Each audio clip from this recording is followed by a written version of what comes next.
ויאמר משה אל אהרון קרב אל המזבח ועשה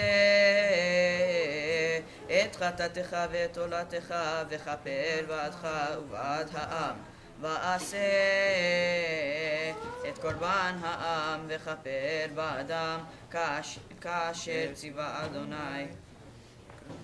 ויקרב אהרון אל המזבח וישחט את עגל החטאת אשר לו ויקריבו בני אהרון את הדם אליו ויטבול אצבעו בדם ויתן הקרנות המזבח ואת הדם יצק אל יסוד המזבח ואת החלב ואת הכליות ואת היותרת מן הכבד מן החטאת הקטיר המזבחה כאשר ציווה אדוני את משה. בחכם שהתחתנה היום הנחת תפילין קרוב התורה בכבודו של אישי. שלום לבן דודי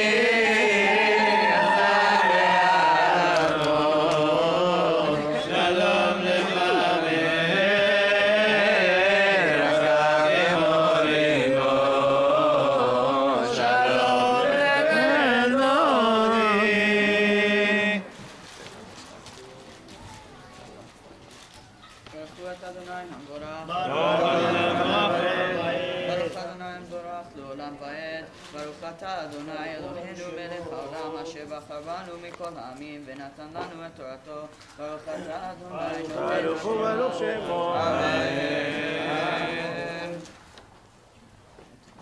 ואת הבשר ואת העור שרף באש מחוץ למחנה וישחט את העולה וימציאו בני אהרון אליו את הדם ויזרקהו על המזבח סביב ואת העולה המציאו אליו ננתחיה ואת הראש ויקטר על המזבח ויחץ את הכלב ואת הקרעים ויקטר על העולה המזבחה ויקרב את קורבן העם ויקח את שעיר החטאת אשר לעם וישחטהו ויחטאהו כראשון ויקרב את העולה ויעשה כמשפט.